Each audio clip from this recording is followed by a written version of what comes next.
Selamat pagi dan selamat sejahtera saya ucapkan kepada Prof. Madya Dr. Ku Syuhaila binti Ku Ali Ku Johari dan rakan-rakan sekalian. Pada hari ini saya dan rakan-rakan daripada kumpulan 6 akan membentangkan tugasan bertulis kami untuk subjek GGGB 5683 Asas Kaunseling dan Pengurusan Bakat yang bertajuk Intervensi Kaunseling dalam menangani isu penggunaan rokok elektronik di kalangan pelajar sekolah menengah. Seterusnya, pembentangan ini akan dimulakan oleh saya sendiri iaitu Stephen Lee Tabet dan akan disusuli oleh rakan saya daripada kumpulan 6 iaitu saudari Alisa, Farah, Syuhada, saudara Azli, Arif dan juga saudara Muhammad Kir. Sebagai pengenalannya, isu penggunaan rokok elektronik dalam kalangan remaja sekolah menengah merupakan satu fenomena yang semakin kritikal di Malaysia. Rokok elektronik ini dilihat sebagai pengganti kepada rokok konvensional dan sejak tahun 2015, penggunaannya mula merebak dengan sangat cepat dalam kalangan remaja sekolah menengah. Statistik menunjukkan situasi ini semakin membimbangkan. Menurut kajian Institut Kesihatan Umum pada tahun 2022, seramai 370,000 orang pelajar yang berumur antara 13 hingga 17 tahun iaitu bersamaan dengan 14.9% telah terjebak dalam penggunaan rokok elektronik.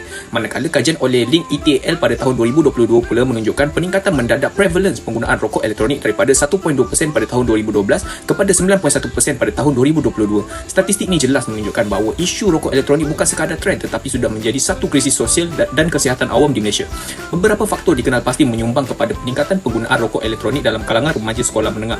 Antaranya kelemahan penguatkuasaan undang-undang, pengaruh rakan sebaya, kurangnya pengetahuan mengenai risiko kesihatan, tekanan sosial dan emosi serta pengaruh media sosial yang mempromosikan vape sebagai gaya hidup moden. Implikasinya sangat serius di mana remaja yang menggunakan rokok elektronik terdedah kepada ketagihan nikotin, mengalami gangguan emosi, menghadapi kesan terhadap perkembangan kognitif jangka panjang dan lebih membimbangkan, ianya berisiko untuk terjerumus dalam penggunaan dadah serta bahan terlarang lainnya. Oleh itu, kajian ini dilaksanakan bertujuan mengupas secara mendalam isu penggunaan rokok elektronik dan seterusnya mengemukakan cadangan intervensi kaunseling yang tepat dan berkesan bagi menangani isu penggunaan rokok elektronik dalam kalangan pelajar sekolah menengah di Malaysia. Assalamualaikum, nama saya Nur Farah Muhammad. Hari ini saya akan menyampaikan beberapa isu atau permasalahan yang sering berlaku dalam kalangan remaja. Yang pertama adalah peningkatan penggunaan rokok elektronik atau dikenali sebagai vape yang melibatkan pelajar sekolah menengah kerana ia memberi kesan kepada disiplin, tumpuan pembelajaran dan juga pembentukan sosial pelajar. Selain itu, laporan media juga menunjukkan bahawa ramai pelajar yang terlibat dalam kegiatan ini yang disebabkan oleh pengaruh rakan sebaya dan persekitaran sosial. Oleh itu, tindakan pencegahan dan intervensi yang lebih berkesan perlu dilaksanakan bukan sahaja oleh pihak sekolah, malah ibu bapa dan juga masyarakat. Yang kedua adalah remaja yang menganggap rokok elektronik atau vape ini lebih selamat berbanding rokok konvensional. Tahap pengetahuan yang rendah dan persepsi risiko yang tidak tepat, malahan pengaruh rakan sebaya dan penerimaan maklumat yang salah juga menyebabkan mereka terpengaruh. Di samping itu, kekeliruan di media sosial juga menyumbang kepada kegiatan ini. Selain itu, penggunaan vape tetap menjejaskan kesihatan dan berpotensi menurun kepada tabiat merokok yang lebih serius.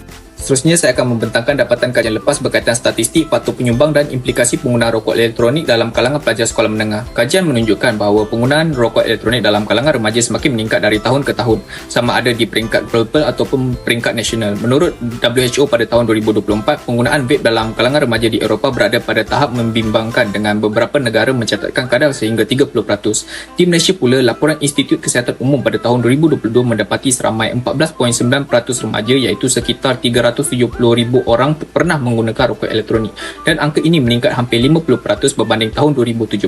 Dapatan ini menunjukkan bahawa isu vape semakin meluas dalam kalangan remaja. Selain statistik, kajian lepas turut mengenal pasti faktor utama penglibatan remaja dalam vape. Menurut LIM ETL pada tahun 2021, pengaruh rakan sebaya merupakan faktor paling dominan di mana remaja yang mempunyai rakan pengguna vape lebih cenderung untuk mencubanya. Selain itu, kajian Haniki pada tahun 2024 mendapati bahawa media sosial juga memainkan peranan besar dalam menormalisasikan budaya vaping melalui gambaran vape sebagai sesuatu yang cool dan bergaya. Dari segi implikasi, kajian Mahmud Nazar Muhammad ETL pada tahun 2017 mendapati lebih 60% remaja pengguna vape mengalami ketagihan nikotin dan gangguan emosi. Lebih membimbangkan, kajian Norsia Ali pada tahun 2025 melaporkan bahawa vape boleh menjejaskan perkembangan otak remaja serta membuka ruang kepada penyalahgunaan bahan terlarang. Sekian itu sahaja daripada saya serahkan kepada rakan pembentang seterusnya. Assalamualaikum dan selamat sejahtera. Saya Muhammad Arif Muhammad Syamsul Rizal, nombor bateri P159015. Baiklah, faktor pertama membuatkan pelajar terlibat dengan itu adalah kelemahan penguasaan undang-undang itu sendiri. Memang benar adanya Akta 852 di bawah KKM, tetapi pelaksanaannya sangat lemah. Begitu juga dengan pemberian lesen kepada penjual-penjual vape semakan yang dilakukan oleh pihak berkuasa tempatan sangat lemah dan tidak tegas. Yang keduanya adalah faktor pengaruh rakan sebaya, seperti yang dilakukan oleh Anthony Skinner, bahawasanya murid-murid ataupun pelajar-pelajar ini mereka akan lebih disenangi dan disukai oleh rakan-rakan sebaya apabila mereka menghisap vape. Seterusnya juga berdasarkan artikel daripada Melissa dan Spinoza Aida, mereka melaporkan bahawasanya pelajar ataupun murid yang menghisap vape ini sebenarnya termakan dengan persepsi palsu bahawasanya apabila mereka menghisap vape, mereka kelihatan lebih matang dan lebih dewasa. Maka di sini peranan kaunseling yang disarankan ialah kaunseling secara perkumpulan ataupun individu. Walau bagaimanapun kaunseling itu perlulah dilakukan dengan sukarela. Jadi antara peranan kaunseling yang kita dapat nyatakan, pertama meningkatkan kemahiran membuat keputusan kepada pelajar sendiri ataupun murid. Yang kedua, memberi kesedaran kepada mereka bahawa vape ini berbahaya untuk kesihatan mereka, baik kesihatan fizikal maupun kesihatan mental. Yang ketiga, memberi ruang refleksi kepada pelajar. Yang keempat ataupun yang terakhir, untuk membina kelompok sosial antara pelajar ataupun komuniti di antara murid itu sendiri yang mana saling menyokong dan tidak menghakimi untuk berhenti daripada gegala menghisap vape. Dalam perbincangan, poin 3 dan 4, kita fokus kepada dua faktor utama yang mempengaruhi penggunaan rokok elektronik dalam kalangan remaja sekolah menengah. Pertama, kurangnya pengetahuan mengenai risiko. Kajian oleh Kamar 2025 menunjukkan bahawa ramai remaja beranggapan bahawa vape lebih selamat berbanding rokok, walaupun ia tetap mengandungi nikotin dan bahan kimia berbahaya. Di Malaysia, berdasarkan NHMS 2022, seramai 14.9% pelajar berumur 13 hingga 17 tahun telah menggunakan vape, termasuk hampir separuh yang mula sebelum umur 14 tahun. Kekurangan kefahaman ini meningkatkan risiko ketagihan nikotin serta memberi kesan negatif terhadap emosi, kognitif dan prestasi akademik. Oleh itu, kaunseling individu berasaskan perstrukturan kognitif dan pendidikan kesihatan amat penting untuk membetulkan persepsi salah dan membantu pelajar membuat keputusan yang lebih rasional. Faktor yang keempat ialah pengaruh media sosial. Ianya turut memainkan peranan besar, di mana kajian oleh Niki 2004 dan U 2024 menunjukkan bahawa promosi rokok elektronik ini oleh selebriti atau influencer menjadikan vape kelihatan lebih trending dan diterima secara sosial. Remaja yang terdedah kepada kandungan ini, terutamanya mereka yang menghadapi tekanan hidup atau kurang penguasaan sendiri, lebih cenderung mencuba vape sebagai pelarian sementara. Oleh itu, kaunseling perlu merangkumi literasi media dan pembangunan kesedaran kritikal bagi membantu pelajar menilai pengaruh digital dengan lebih tepat. Secara keseluruhan, kurangnya pengetahuan mengenai risiko dan pengaruh media sosial merupakan faktor dominan penggunaan rokok elektronik.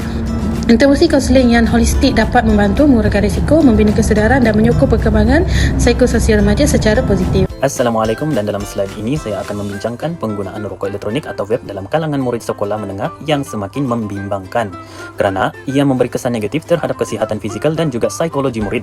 Walaupun vape sering dianggap sebagai alternatif yang lebih selamat, hakikatnya ia tetap mengandungi nikotin dan bahan kimia toksik yang berbahaya. Dalam aspek kesihatan fizikal pula, vape boleh menyebabkan masalah pernafasan seperti batuk berpanjangan, sesak nafas, dan keradangan paru-paru. Selain itu, nikotin dalam vape boleh menjejaskan perkembangan otak remaja yang masih belum matang sepenuhnya. Keadaan ini boleh mengganggu tumpuan, daya ingatan, serta prestasi akademik murid.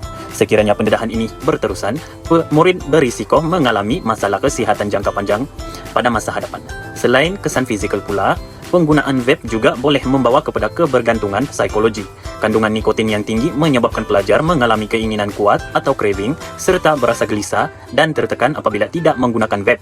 Dalam banyak kes, murid menggunakan vape sebagai cara untuk mengurangkan tekanan emosi dan tabiat ini turut dipengaruhi oleh rakan sebaya. Itu sahaja dari saya. Sekian, terima kasih.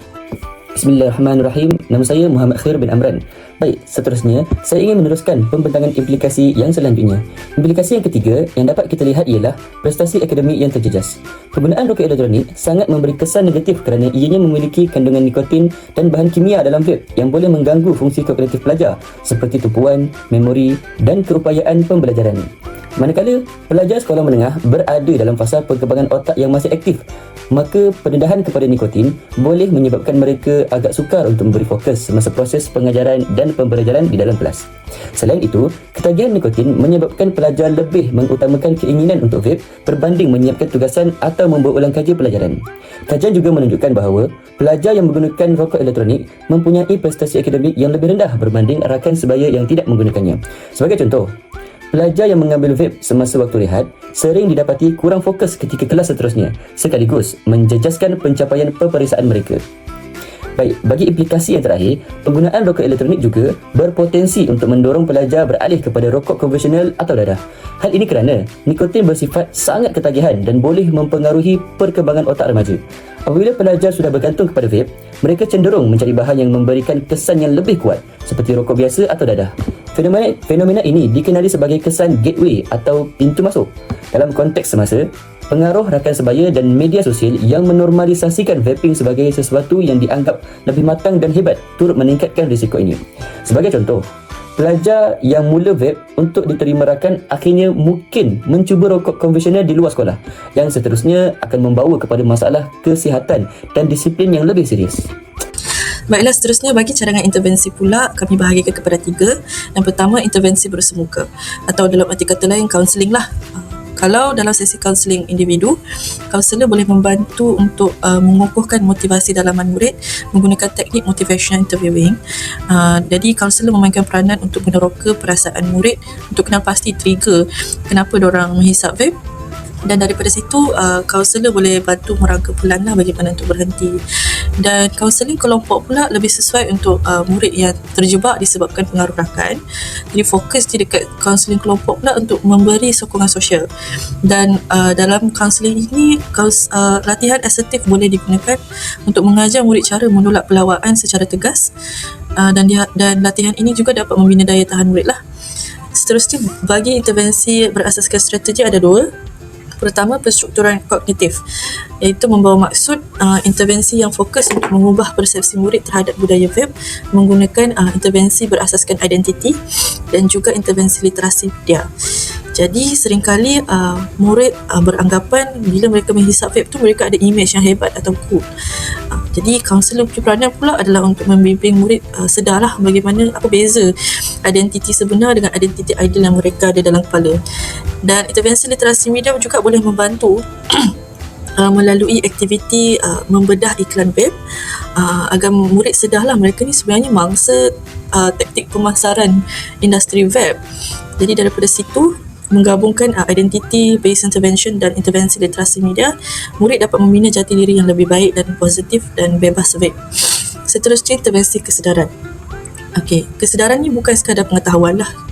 Bagi tahu nasihat vape ni bahaya sebabkan nanti sakit. Kesedaran ni ataupun dalam bahasa English ni dia guna terma mindfulness based therapy. So fokus dia adalah lebih kepada kita nak bantu murid bina coping mechanism yang lebih sihat menggunakan teknik urge surfing dan juga teknik pernafasan. Jadi bila murid tu ada craving kan, mereka rasa perubahan dari segi emosi dan fizikal mereka rasa macam nak menghisap vape, kita ajar mereka macam mana nak handle lah craving tu dengan berhenti sejenak, membiarkan rasa tu berlalu dan reda seperti ombak. Jadi di sini bukan sekadar membina coping mechanism yang sihat, murid juga diajar cara nak urus stres dengan lebih baik lah. Dan terakhir sekali, intervensi sistemik dan kolaborasi atau dalam arti kata lain, intervensi yang berskala besar melibatkan pelbagai pihak.